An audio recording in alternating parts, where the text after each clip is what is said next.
بسم الله الرحمن الرحيم. ألف لام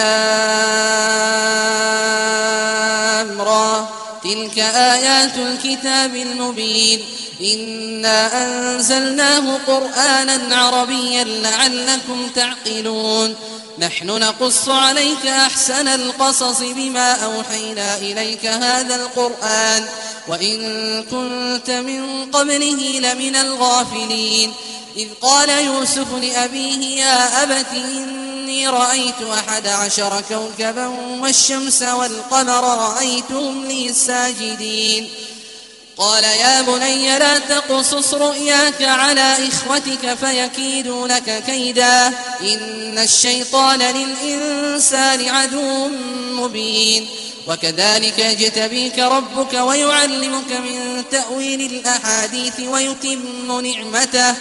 ويتم نعمته عليك وعلى آل يعقوب كما أتمها على أبويك من قبل إبراهيم وإسحاق إن ربك عليم حكيم لقد كان في يوسف وإخوته آيات للسائلين إذ قالوا ليوسف وأخوه أحب إلى أبينا منا ونحن عصبة إن أبانا لفي ضلال مبين اقتلوا يوسف أو اطرحوه أرضا يخل لكم وجه أبيكم وتكونوا من بعده قوما صالحين قال قائل منهم لا تقتلوا يوسف وألقوه في غيابة الجب يلتقطه بعض السيارة إن كنتم فاعلين قالوا يا أبانا ما لك لا تأمنا على يوسف وإنا له لناصحون أرسله معنا غدا يرتع ويلعب وإنا له لحافظون قال إني ليحزنني أن تذهبوا به وأخاف أن يأكله الذئب وأنتم عنه غافلون قالوا لئن أكله الذئب ونحن عصبة إنا إذا لخاسرون فلما ذهبوا به وأجمعوا أن يجعلوه في غيابة الجب وأوحينا إليه لتنبئنهم بأمرهم هذا وهم لا يشعرون وجاءوا أباهم عشاء يبكون قالوا يا أبانا إنا ذهبنا نستبق وتركنا يوسف عند متاعنا فأكله الذئب وما أنت بمؤمن لنا ولو كنا صادقين وجاءوا على قميصه بدم كذب قال بل سولت لكم أنفسكم أمرا فصبر جميل والله المستعان على ما تصفون وجاءت سيارة فأرسلوا واردهم فأدلى دلوه قال يا بشرى هذا غلام وأسروه بضاعة والله عليم بما يعملون وشروه بثمن بخس دراهم معدودة وكانوا فيه من الزاهدين وقال الذي اشتراه من مصر لامرأته أكرمي مثواه عسى أن ينفعنا أو نتخذه ولدا وكذلك مكنا ليوسف في الأرض ولنعلمه من تأويل الأحاديث والله غالب على أمره ولكن أكثر الناس لا يعلمون ولما بلغ أشده آتيناه حكما وعلما وكذلك نجزي المحسنين وراودته التي هو في بيتها عن نفسه وغلقت الأبواب وقالت هيت لك قال معاذ الله إنه ربي أحسن مثواي إنه لا يفلح الظالمون ولقد همت به وهم بها لولا أن رأى برهان ربه كذلك لنصرف عنه السوء والفحشاء إنه من عبادنا المخلصين. واستبق الباب وقدت قميصه من دبر وألف يا سيدها لدى الباب. قالت ما جزاء من أراد بأهلك سوءا إلا أن يسجن أو عذاب أليم.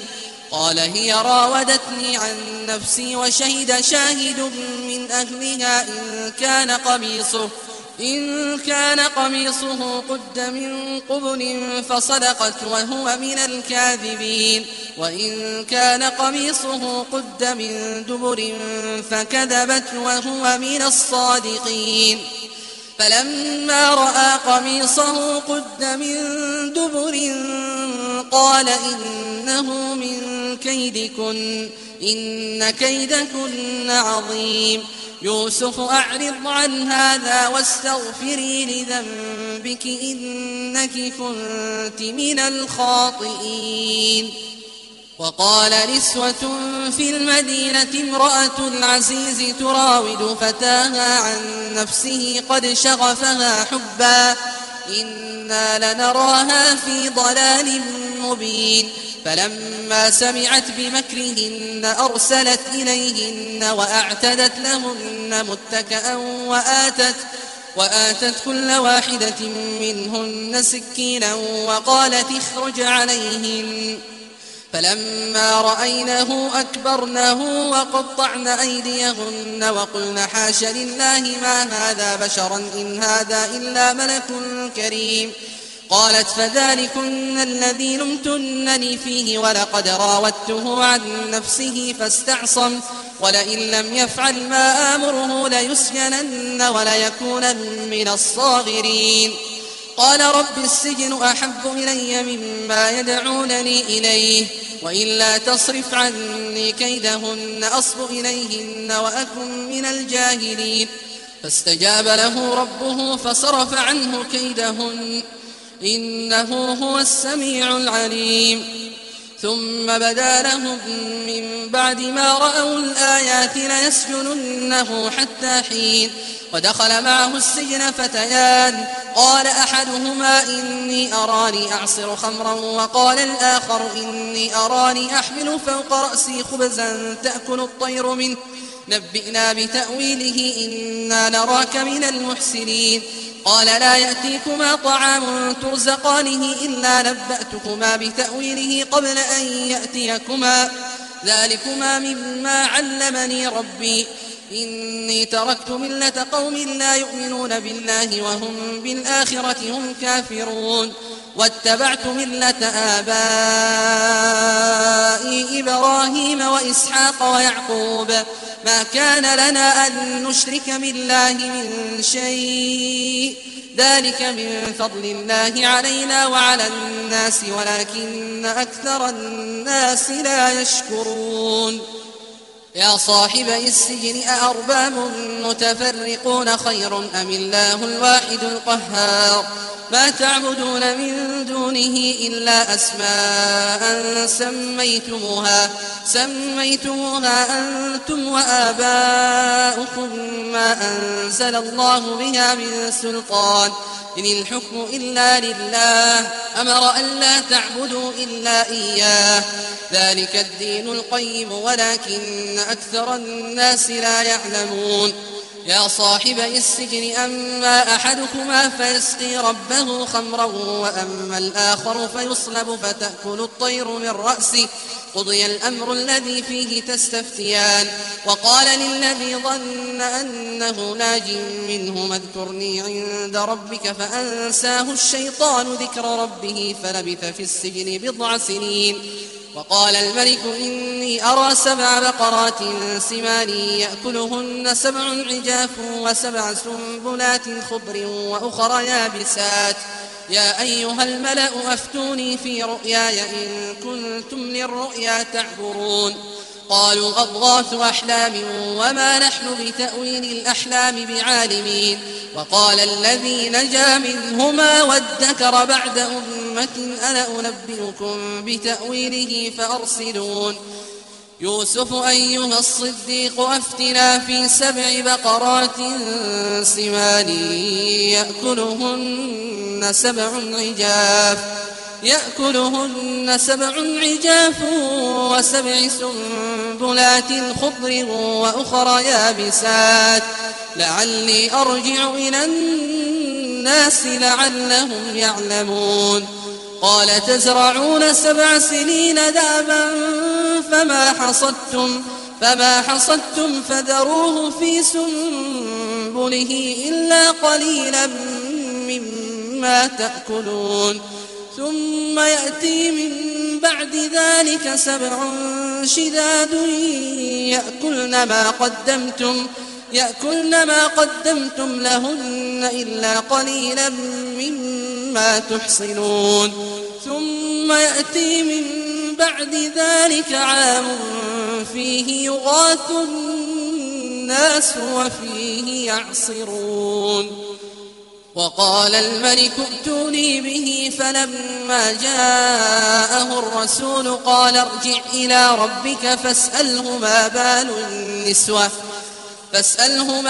النسوة اللاتي قطعن أيديهن إن ربي بكيدهن عليم قال ما خطبكن إذ راوتن يوسف عن نفسه قلنا حاش لله ما علمنا عليه من سوء قالت امرأة العزيز الآن حصحص الحق أنا راودته عن نفسه وإنه لمن الصادقين ذلك ليعلم أني لم أخنه بالغيب وأن الله لا يهدي كيد الخائنين وما أبرئ نفسي إن النفس لأمارة بالسوء إلا ما رحم ربي إن ربي غفور رحيم وقال الملك ائتوني به أستخلصه لنفسي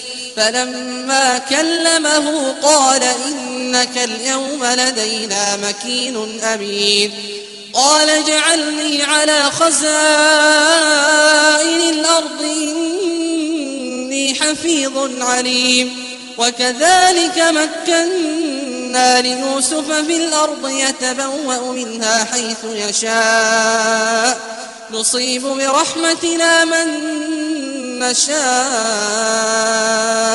ولا نضيع أجر المحسنين ولأجر الآخرة خير للذين آمنوا وكانوا يتقون وجاء إخوة يوسف فدخلوا عليه فعرفهم وهم له منكرون ولما جهزهم بجهازهم قال ائتوني بأخ لكم من أبيكم ألا ترون أني أوفي الكيل وأنا خير المنزلين فإن لم تأتوني به فلا كيل لكم عندي ولا تقربون قالوا سنراود عنه أباه وإنا لفاعلون وقال لفتيانه جعلوا بضاعتهم في رحالهم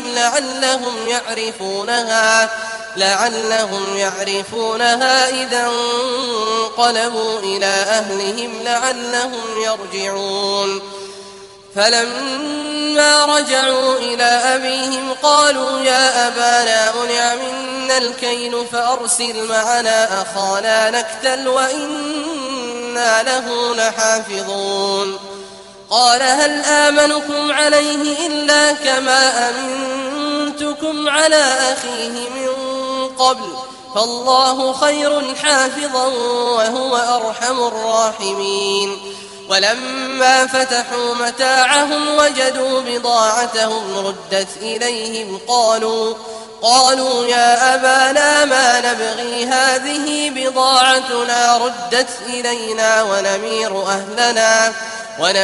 أهلنا ونحفظ أخانا ونزداد كيل بعير ذلك كيل يسير قال لن أرسله معكم حتى تؤتون موثقا من الله لتأتونني به إلا أن يحاط بكم. فلما آتوه موثقهم قال الله على ما نقول وكيل. وقال يا بني لا تدخلوا من باب واحد وادخلوا من أبواب متفرقة وما أغني عنكم من الله من شيء إن الحكم إلا لله عليه توكلت وعليه فليتوكل المتوكلون. ولما دخلوا من حيث أمرهم أبوهم ما كان يغني عنهم من الله من شيء إلا حاجة في نفس يعقوب قضاها وإنه لذو علم لما علمناه ولكن أكثر الناس لا يعلمون. ولما دخلوا على يوسف آوى إليه أخاه قال إني أنا أخوك فلا تبتئس بما كانوا يعملون. فلما جهزهم بجهازهم جعل السقاية في رحل أخيه ثم أذن مؤذن أيتها العير إنكم لسارقون. قالوا وأقبلوا عليهم ماذا تفقدون؟ قالوا نفقد صواع الملك ولمن جاء به حمل بعير وأنا به زعيم. قالوا تالله لقد علمتم ما جئنا لنفسد في الأرض وما كنا سارقين. قالوا فما جزاؤه إن كنتم كاذبين؟ قالوا جزاؤه من وجد في رحله فهو جزاؤه كذلك نجزي الظالمين. فبدأ بأوعيتهم قبل وعاء أخيه ثم استخرجها من وعاء أخيه كذلك كدنا ليوسف ما كان ليأخذ أخاه في دين الملك إلا أن يشاء الله نرفع درجات من نشاء وفوق كل ذي علم عليم.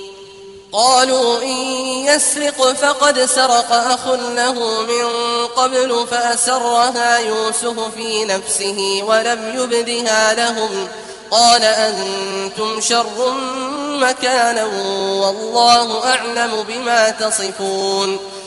قالوا يا أيها العزيز إن له أبا شيخا كبيرا فخذ أحدنا مكانه إنا نراك من المحسنين. قال معاذ الله أن نأخذ إلا من وجدنا متاعنا عنده إنا إذا لظالمون.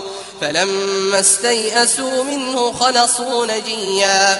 قال كبيرهم ألم تعلموا أن أباكم قد أخذ عليكم موثقا من الله ومن قبل ما فرطتم في يوسف فلن أبرح الأرض حتى يأذن لي أبي أو يحكم الله لي وهو خير الحاكمين.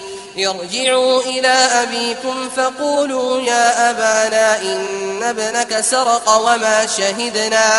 وما شهدنا إلا بما علمنا وما كنا للغيب حافظين. واسأل القرية التي كنا فيها والعير التي أقبلنا فيها وإنا لصادقون. قال بل سولت لكم أنفسكم أمرا فصبر جميل عسى الله أن يأتيني بهم جميعا إن إنه هو العليم الحكيم. وتولى عنهم وقال يا أسفا على يوسف وابيضت عيناه من الحزن فهو كظيم. قالوا تالله تفتأ تذكر يوسف حتى تكون حرضا أو تكون من الهالكين. قال إنما أشكو بثي وحزني إلى الله وأعلم من الله ما لا تعلمون. يا بني اذهبوا فتحسسوا من يوسف وأخيه ولا تيأسوا من روح الله إنه لا ييأس من روح الله إلا القوم الكافرون. فلما دخلوا عليه قالوا يا أيها العزيز مسنا وأهلنا الضر وجئنا ببضاعة مزجاة فأوف لنا الكيل وتصدق علينا إن الله يجزي المتصدقين. قال هل علمتم ما فعلتم بيوسف وأخيه إذ أنتم جاهلون؟ قالوا أئنك لأنت يوسف؟ قال أنا يوسف وهذا أخي قد من الله علينا إنه من يتق ويصبر فإن الله لا يضيع أجر المحسنين. قالوا تالله لقد آثرك الله علينا وإن كنا لخاطئين. قال لا تثريب عليكم اليوم يغفر الله لكم وهو أرحم الراحمين. اذهبوا بقميصي هذا فألقوه على وجه أبي يأت بصيرا وأتوني بأهلكم أجمعين. ولما فصلت العير قال أبوهم إني لأجد ريح يوسف لولا أن تفندون. قالوا تالله إنك لفي ضلالك القديم. فلما أن جاء البشير ألقاه على وجهه فارتد بصيرا قال ألم أقل لكم إني أعلم من الله ما لا تعلمون. قالوا يا أبانا استغفر لنا ذنوبنا إنا كنا خاطئين. قال سوف أستغفر لكم ربي إنه هو الغفور الرحيم. فلما دخلوا على يوسف آوى إليه أبويه وقال ادخلوا مصر إن شاء الله آمنين. ورفع أبويه على العرش وخروا له سجدا وقال يا أبت هذا تأويل رؤياي من قبل قد جعلها ربي حقا وقد أحسن بي إذ أخرجني من السجن وجاء بكم من البدو من بعد أن نزغ الشيطان بيني وبين إخوتي إن ربي لطيف لما يشاء إنه هو العليم الحكيم. رب قد آتيتني من الملك وعلمتني من تأويل الأحاديث فاطر السماوات والأرض أنت ولي في الدنيا والآخرة توفني مسلما وألحقني بالصالحين. ذلك من أنباء الغيب نوحيه إليك وما كنت لديهم إذ أجمعوا أمرهم وهم يمكرون. وما أكثر الناس ولو حرصت بمؤمنين وما تسألهم عليه من أجر إن هو إلا ذكر للعالمين. وكأي من آية في السماوات والأرض يمرون عليها وهم عنها معرضون. وما يؤمن أكثرهم بالله إلا وهم مشركون. أفأمنوا أن تأتيهم غاشية من عذاب الله أو تأتيهم الساعة بغتة أو تأتيهم الساعة بغتة وهم لا يشعرون قل هذه سبيلي أدعو إلى الله على بصيرة أنا ومن اتبعني وسبحان الله وما أنا من المشركين وما أرسلنا من قبلك إلا رجالا نوحي إليهم من أهل القرى أفلم يسيروا في الأرض فينظروا كيف كان عاقبة الذين من قبلهم ولدار الآخرة خير للذين اتقوا أفلا تعقلون حتى إذا استيأس الرسل وظنوا أنهم قد كذبوا جاءهم